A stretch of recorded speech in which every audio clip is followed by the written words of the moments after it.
Hi everyone, this is Sofia for Plekvetica. We are at Tuska Festival 2024 in beautiful Helsinki in Finland. And today I'm joined by Lotta from Lyrical. Hi.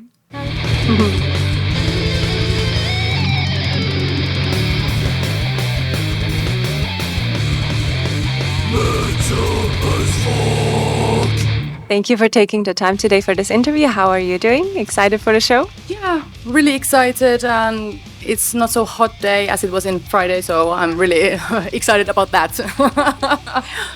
Perfect. So your band has been titled often as the most promising new act in the Finnish music scene. So mixing alternative metal with more modern electronic sounds and drawing influences from a variety of genres. It seems like you've definitely built your presence here in the rock and metal scene in Finland. So for our viewers back in Switzerland and the surrounding areas, could you tell us something about the band's formation and the early days? Well, we started as like a different band actually with our guitarist Samuli Paasineva, and Lunakilles was then gathered from the pieces of that old band in 2019, and then we met Lassi, who plays the bass. He was our like common friend, and afterwards we have had like few drummers. Now we have Jimi Kinnunen, who joined just now, so that is the formation. We are like forming all over again. I think. But yeah, in a nutshell. So you mentioned that you were a different band maybe before. You changed also your name to Lunakilles. Yeah. Can you tell us the story behind the name?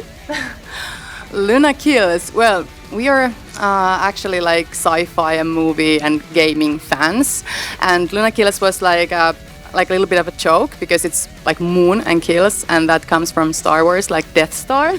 So that's the version. And also we wanted to have like really cool name, so that sounds cool, and we picked that. Yeah. So are you Team Marvel or DC, and why? Excuse me. Team Marvel or? Marvel. Yeah, I don't like Zack Snyder so much. I'm sorry. Why not? Okay, yeah. Thank you. So going back to music, as mentioned before, your music blends elements from a few genres. How would you describe the sound of Lunakilles to someone who's never heard it before? Well, we are alternative metal, so there is like riffing and banging drums going on, and a little bit of screaming and melodies. But also we have this really cool pop aspect. I'm like originally a jazz singer and also really from the pop scene. So we have really, it's like a corner piece of our music is the like poppy choruses and big melodies and hooks and everything. So it's not like straightforward metal. And we also like electronic stuff. We listen a lot of like electronic music, so we like to incorporate like rougher sounds from electronic scene. So it's in a nutshell. And when it comes to your lyrics, they often delve into more personal and emotional themes. Do you usually present your lyrics in their raw form, or do you aim to convey a specific message when you put them out? Well, when I start like writing lyrics, it's very intuitive process, and I write everything that comes to mind, and I write from emotion, so it's really like raw, and it's not very coherent most of the time. But then I like refine it, and I try to like build one theme around a song, so it's more coherent than just words in front of words, but it comes from like deep emotion and like personal struggles and my personal life, and I always write from my personal experiences and emotions. Yeah. And would you say it's challenging to share such personal lyrics, knowing that people will hear it, will form their opinions? Yeah, it always is. It feels almost kind of cringy at times, a little bit, because they are so like personal and raw things, and I always like think if are people gonna get it, and they are really like kind of brutal in ways. So I'm a little bit of scared that people don't take them the wrong way, but they are raw and they're my emotions. So I want to put it out, and I want people to hear them and make their own conclusions, and maybe it helps some people, and that's important to me as a writer. Super valid. And looking back at your journey as a singer, you mentioned before you're more so jazz and pop background. How do you feel your voice and singing styles have evolved over the years, also as being the singer of Luna Kills? And did you have anyone as an influence or inspiration along the way?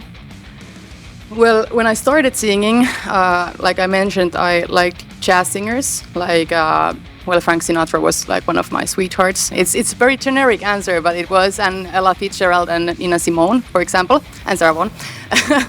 But I have always liked like grunge as a genre. So like Chris Cornell was one of my inspirations when I started like doing more like rougher vocals. And I'm a huge Lana Del Rey fan, so I like to do like etheric vocal melodies and like backing vocals, and I love her so much. And also Maria Brink from In This Moment, I love her and her like raspy voice as well. And when I started like doing screaming stuff, Jamie from Polaris is one of my like inspirations, and also Brian Garris from Knocked Loose. Yeah, I love that guy. It's a great mix. Did screaming and the more rougher sounds come easy to you, or was that something you had to learn? It actually came to me like last year. Our manager was like, "Have you ever thought of like screaming?" And I was like, "Nah." I tried it when I was a teenager and it didn't go well, and I was so ashamed of myself. I never did it again. But then I was like, I kind of have to like learn it, and like it's intriguing. I want to learn new stuff and like improve myself.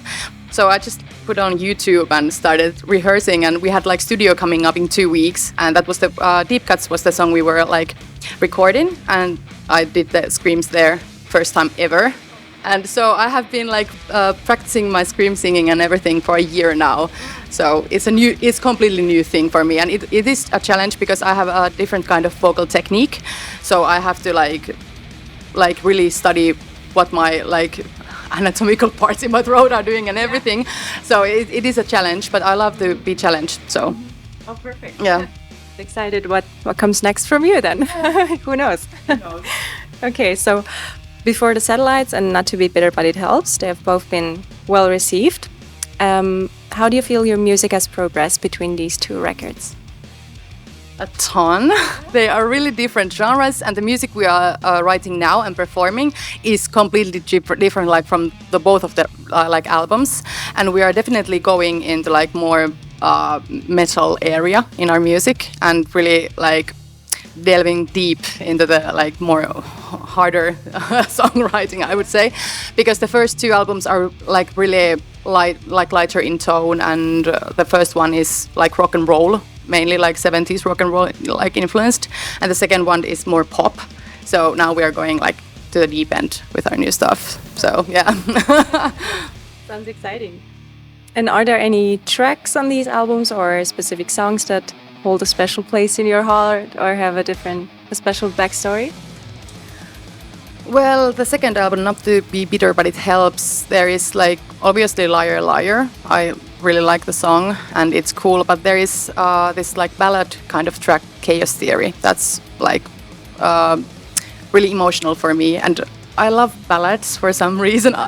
I don't like to perform them in the set because I just want to headbang, you know, but I like to write them and like sing them in studio and stuff. And we actually have today new ballad which we have written for the next album, and so that is, I would say that is my favorite track of them all. I don't think about the old albums anymore.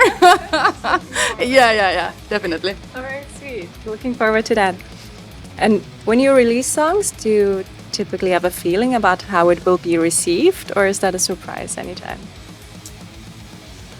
Well, I always fear how they are received. Yeah, and it's always like really nerve-wracking before releasing new material, like because we often play in radios and such, and always I'm like waiting if we are going to make there with our new track, because we are a self-published band, and because the material kind of varies from the other material we have released, so that's always really nervous, and it's always a nice surprise when they do well, and every track we have released actually does well for themselves, so that has been like happy times. as far as I know, this will be your first time at Tuska tonight. So would you say this, and since Tuska is a well-known and significant festival here, is this a milestone sort of in your journey? Most definitely it is. I'm so stoked to get to play here. I have visited Tuska 2 times as a festival goer, so it's so cool to be performing here now, and a little bit like surreal moment. And I'm really looking forward to it, and all of the guys are as well. So it is a milestone for sure. So happy for you. And you mentioned it before, and I saw a little bit on Instagram that you've been hitting the studio right before Tuska. So what can we expect from Lyrical in the future? You mentioned some of it. Is there already a date where something will be released? We are releasing new music this fall, and new album is coming out next year, early next year. So that is something to look forward. And we are playing tons of new songs today. So it's like special show in Tuska, and because we cannot wait to get to like play them and see how people are going to react to the new material. And it's going to be the same Lyrical vibe. We have poppy melodies and choruses and big riffs, and there is definitely more metal vibes than the stuff we have released before. Thank you so much for taking the time today. I wish you tons of fun tonight. And also you, thank you for watching. Don't forget to like, share and subscribe. Check out Lyrical definitely. And I'll catch you guys next time. Ciao, ciao. Thank you so much. Thank you.